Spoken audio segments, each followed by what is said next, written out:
আজকে যদি আপনি অ্যাপেলের বাজেট আইপ্যাড নিতে চান তাহলে দুটো আইপ্যাড তো মার্কেটে খুব ভালো চলে। অ্যাকচুয়ালি তিনটে চলে, কিন্তু আমার মতে যে যদি বাজেট কম থাকে তাহলে iPad 7 generation is very good. So এটা আপনি নিতে পারেন। এটার মধ্যে 32 GB স্টোরেজ দিয়ে পেয়ে যাবেন। বেসিক্যালি ম্যাক্সিমাম অ্যাভেলেবল 32 GB স্টোরেজই হয়। এছাড়া 64ও আছে। তো এটা একটা। আর একটা যদি একটু বাজেট হয়, এটা 10-এর মধ্যে আপনি এটা পেয়ে যাবেন। 10,000 মধ্যে সেকেন্ড মার্কেটে ডেফিনেটলি পেয়ে যাবেন, 10 থেকে 12-র মধ্যে কন্ডিশনের ওপর। আর এটা 15 থেকে 16-র মধ্যে পেয়ে যাবেন, যেটা হচ্ছে আপনার iPad 9 generation. So definitely value for money তো 9 জেনারেশনই হয় এখানে, কিন্তু ডেফিনেটলি যদি বাজেট কম থাকে এটাও কিন্তু আজকে ডেটে খুবই ভালো একটা ট্যাবলেট, যেখানে আপনার লেটেস্ট সফটওয়্যার আপডেট পেয়ে যাবেন আপনি। আর দুটো দেখতে কিন্তু একদম আইডেন্টিক্যাল, 10.2 ইঞ্চি স্ক্রিন, আর চেসিসটাও একদমই এক। সো দুটোরই কাভারও শেয়ার করে এরা, কিন্তু এই স্ক্রিনটা একটু ভালো লাগে দেখতে, যেহেতু কালার ক্যামেরাটা 100% এখানে। আর এটার মধ্যে আপনার ট্রু টোনটা আছে, সাপোর্ট করে। সো সেই জন্য একটু ডিসপ্লে কোয়ালিটি খুব ভালো লাগে। হচ্ছে আইপ্যাড 7 জেনারেশন। এটা কিন্তু লেটেস্ট 18.5 সফটওয়্যার দিয়ে আসছে।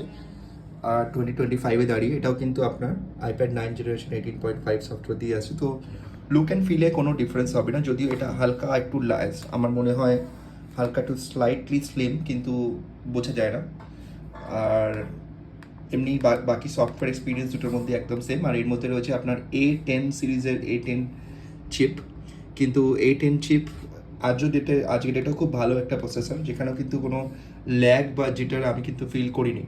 ওকে, সো ডেফিনেটলি এটা খুব ভালো একটা ভ্যালু ফর মানি হয়ে যায় এই বাজেটের মধ্যে, 10,000-এর মধ্যে। আর যাদের একটু বাজেট ভালো আছে, 15-এর মধ্যে যাতে যেতে চান, তাদের জন্য এটা একটা one of the best product. কারণ যদি আপনার কেনার ইচ্ছে থাকে আইপ্যাড 10 জেনারেশন, তাহলে আমি বলবো নিয়ে লাভ নেই, কারণ ওটাতেও 64 GB বেস স্টোরেজটা আসে, যেটা আপনার 25,000 মতো চলে যায়। 25 থেকে 28 এরকম সামথিং অফারে পেয়ে যাবেন। কিন্তু এটা যদি সেল হয়, আপনি ফার্স্ট হ্যান্ডও নিতে পারেন ফ্লিপকার্ট সেলে, আপ টু 18 to 19-এর মধ্যে, কার্ড ডিসকাউন্ট সব দিয়ে, যেটা অনেক ভ্যালু ফর মানি। ডিসপ্লে কোয়ালিটিও যথেষ্ট ভালো, ডিসেন্ট। আর আপনার 10.2 ইঞ্চি স্ট্যান্ডার্ড সাইজ। ফর্ম ফ্যাক্টরটা আমার এটা ভাল লাগে, একটু লম্বা আমার ভাল লাগে না, চাই না। সো এটা একটু বড় লাগে স্ক্রিনটা, সো ডেফিনেটলি একটা ভালো জিনিস। আর না হলে আপনি আইপ্যাড 11 জেনারেশন বা 2025 যেটা আছে, ওটা তো ডেফিনেটলি ভালো, যেটা আইপ্যাড A16, ওটার মধ্যে 128 GB পাবেন। 32,000 ওটা বেটার। কিন্তু যদি আপনাদের বাজেট 30,000-এর নিচে থাকে, তাহলে আমি বলবো যে ডেফিনেটলি আপনার 9 জেনারেশন যাওয়াই একদম সব থেকে বেটার হবে, কারণ ওটাই আপনাদের ভ্যালু ফর মানি হয়ে যায়। সো মাল্টিটাস্কিং এখানে কোনো সমস্যা হয় না, যদি এর মধ্যে 3 GB অফ র্যাম আছে, এটার মধ্যেও সেমই আছে। সো বেসিক গেমসগুলো রিসেন্টলি খেলা যায় এখানে, আইপ্যাড 7 জেনারেশনও আর 9 জেনারেশনও। সো আমি যদি ক্যামেরাটা কম্পেয়ার করি, ক্যামেরা কিন্তু দুটোর মধ্যে অলমোস্ট সেমই আছে। ব্যাক ক্যামেরা, ফ্রন্ট ক্যামেরাটা এটাতে 1.2 আছে, আর এটাতে একটুখানি বেটার ফ্রন্ট ক্যামেরা আছে, এটা আমি যদি দেখাই। সো দেখুন, এটা কিন্তু ফ্রন্ট ক্যামেরাটা একটু বেটার কম্পেয়ার টু এটা। এর মধ্যে একটুখানি হেজি ব্যাপারটা আসে, এটার মধ্যে কিন্তু সেরকম কোনো কিছু আসবে না। সো দুটো পাশাপাশি দেখলে হয় দেখবেন ফ্রন্ট ক্যামেরাটা কিন্তু 9 জেনারেশনে বেটার। আর যদি আমরা ব্যাক ক্যামেরা বলি, ব্যাক ক্যামেরা কিন্তু দুটোর মধ্যেই সেমই আছে। সো এটার মধ্যে কোনো আইডেন্টিক্যাল চেঞ্জেস আপনি দেখতে পাবেন না যদি আমরা ব্যাক ক্যামেরা বলি।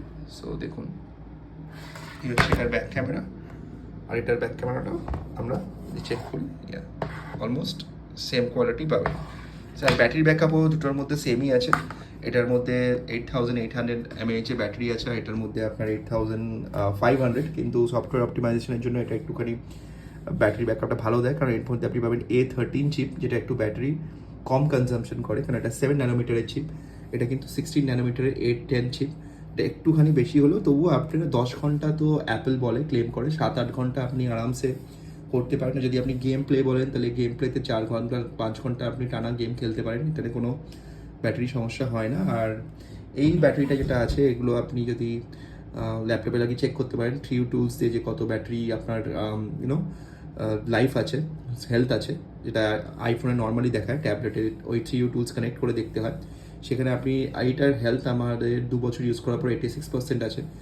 আর এটা তো 1 ইয়ার মতো ইউজ হয়েছে, এটা 92% মতো আছে। সো হেলথ ব্যাটারি ডিগ্রেশনও অতটা বেশি হয় না কম্পেয়ার টু ফোনে। আইফোনে তো খুব তাড়াতাড়ি পড়ে যায়, আমি দেখেছি ব্যাটারি হেলথ। এনিওয়েজ, সো এই ছিল আমাদের কম্প্যারিজন ভিডিও, ছোটো ভিডিওটা ভালো লাগলে সাপোর্ট করবেন। আর চ্যানেলটাকে সাবস্ক্রাইব করবেন।